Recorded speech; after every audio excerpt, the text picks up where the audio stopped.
பிரபு,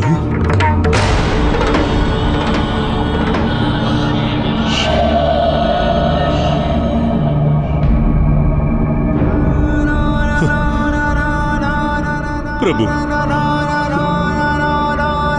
பிரபு,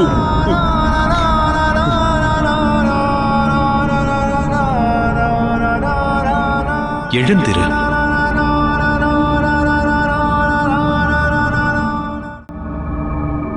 பிரபு, நான் இன்று தம்மை தேடி இங்கு வந்ததன் காரணத்தை வாய் திறந்து கூற முடியாத நிலையில் இருக்கிறேன். வார்த்தைகள் நாவிலிருந்து வர மறுக்கிறது. வேறு வழி தெரியாமல் தான் நான் இவ்விடம் வந்தேன். நான் அனைத்தையும் அறிவேன். என்னுடைய முன்னோர்களின் வேண்டுகோளை நிறைவேற்ற தம்மை எண்ணி தவம் செய்தேன் பிரபு. அன்போடு அருள் தந்து என்னை ஆசீர்வதித்தீர்கள். தம் ஆசீர்வாதம் பெற்றும் நான் இன்று தனிமையில் வாடுகிறேன். அருள் பெற்றும் நான் புத்திர சோகத்தில் வேதனையுறுகிறேன். இந்த எளியோனுக்கு அன்று அருள் பாலித்தது தாம்தானே? சிலாதா, இச்சையின் வாயிலாகவே மோகம் பிறக்கிறது. பிரபு, அந்த மோகத்தில்தான் என் இச்சையே பிணைந்துள்ளது. என்னுடைய புதல்வனான நந்தி தம்முடைய சேவகனாவான் பிரபு. நான் நந்தியை பெறுவதற்காக என்னுடைய இறைவனை என்னால் எதிர்க்க இயலாது. என்னால் இயலாது பிரபு. ஆனால் இப்போது என்ன செய்வது என்று நான் குழம்பியுள்ளேன். நான் நந்தி மீது சிநேகம் கொண்டவன்.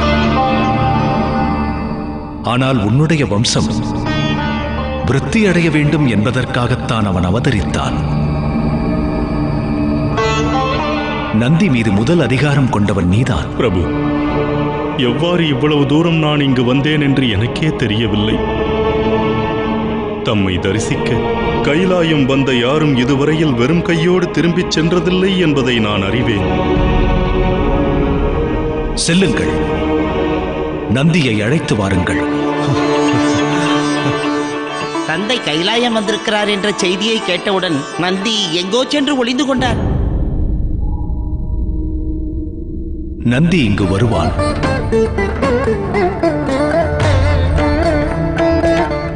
பணிவிடைகள் செய்யும் நந்தி என்னுடைய மிகச்சிறந்த சேவகன்.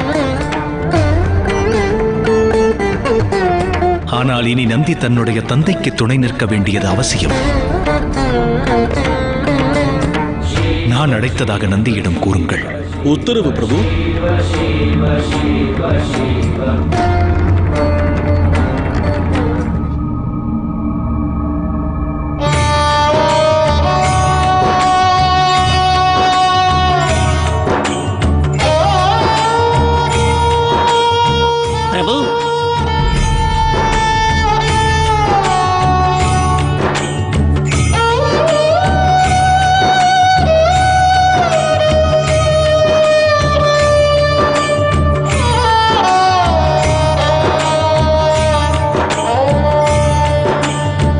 நந்தி வந்துவிட்டார்.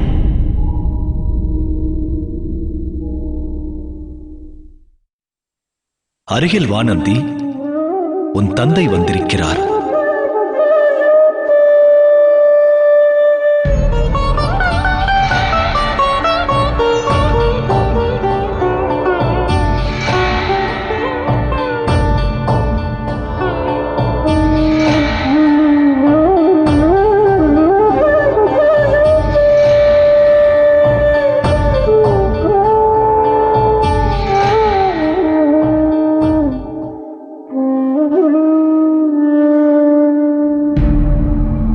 நந்தி, என் அருகில் வா.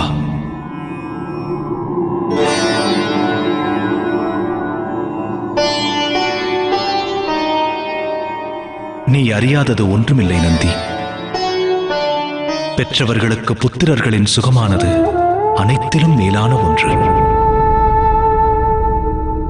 அப்படி என்றால் சேவகனுக்கு தன் சுவாமியை விட பெரியது வேறு என்ன இருக்கிறது? எண்ணற்ற சேவைகளை நீ எனக்கு செய்தாய். அதை எண்ணி இன்றும் நான் ஆனந்தம் கொள்கிறேன். ஆனால் இன்று உன் தந்தை உன் உதவி நாடி வந்திருக்கிறார். பிரபு, அவசியத்தின் அடிப்படையில் தான் அனைத்தும் அரங்கேறுகிறதா?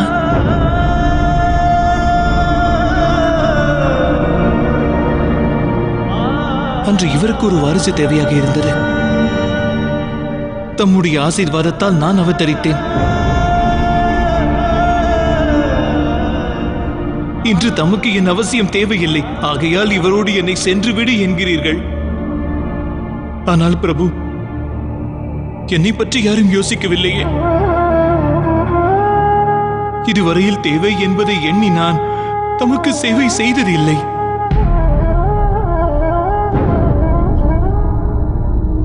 தாமும் அதை அறிவீர்கள். நான் தமக்கு சேவை செய்வதை என் தலையாய கடமையாகவும் லட்சியமாகவும் எண்ணினேன். அதுதான் என்னுடைய வாழ்வின் ஆதாரம் என்று கொண்டிருந்தேன். தமது சரணங்களில் தலை வைத்து என் வாழ்வை கழிக்க எண்ணினேன்.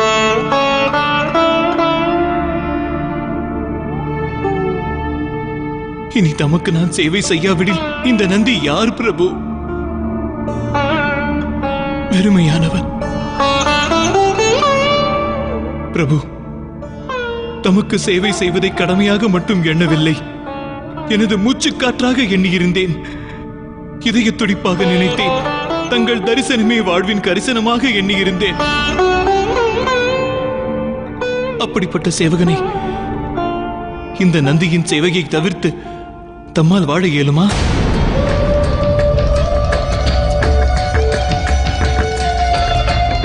பதில் கூறுங்கள் பிரபு.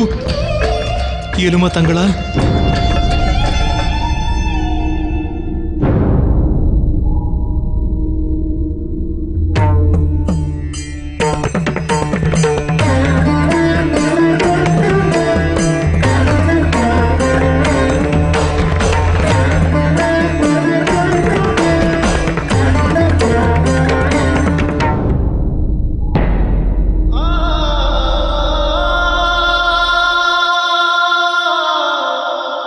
ஆம், என்னால் இயலும்.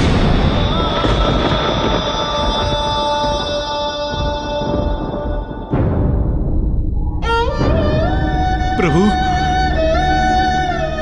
என்னால் ஒரு நொடி பொழுது கூட தாம் இல்லாமல் வாழ இயலாது பிரபு. ஒரு நொடி பொழுது கூட வாழ இயலாது. என்னை புறக்கணிக்க வேண்டும் என்று எண்ணம் இருந்தால் பிறகு எதற்காக இந்த சேவகனுக்கு தம்மிடம் அடைக்கலம் தந்தீர்கள்? பதில் கூறுங்கள் பிரபு. பிரபு, தாம் அறிவுறுத்தி அறிவுரையை கூறுகிறேன். எவரும் மோகமெனும் வலையில் வீழ்ந்துவிடக் கூடாது என்பீர்கள்.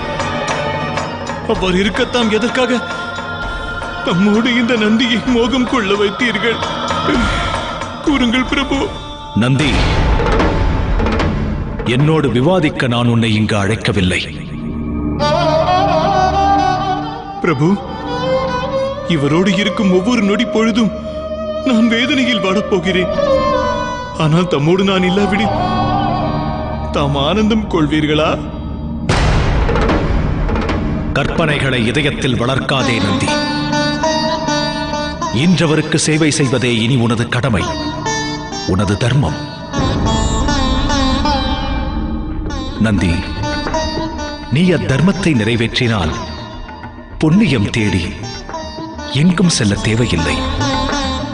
எந்த தேவ தேவியருக்கும் சேவைகள் செய்ய தேவையில்லை. மகனை தந்தையிடமிருந்து பிரித்து நான் ஆனந்தம் கொள்வேனா?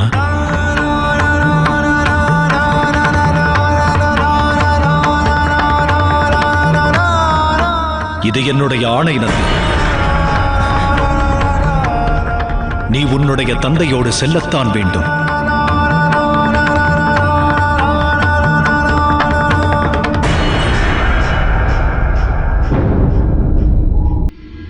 செல்.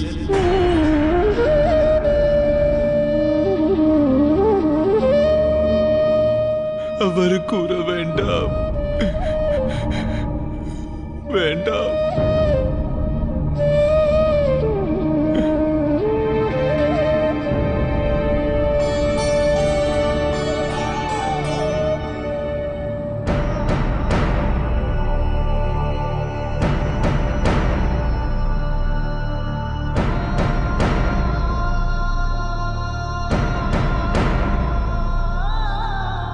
செல்கிறேன்.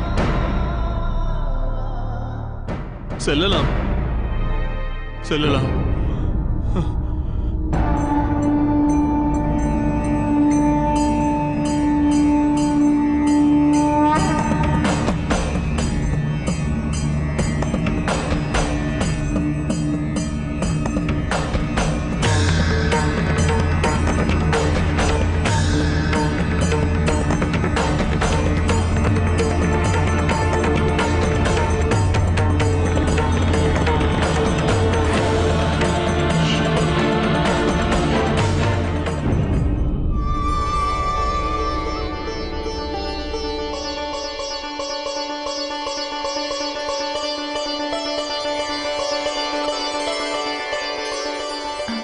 சுவாமி, என்னை நான் பிரிந்து எங்கு சென்றாய்? சேடியிடம் செய்தி அனுப்பும் நிலை. தந்தை இல்லம் வந்ததால் தன்னவனை மறந்து விட்டாயா? அவ்விதம் கூறாதீர்கள். அதை என்னால் தாங்க இயலாது. இவ்வெண்ணம் உண்மையானதா?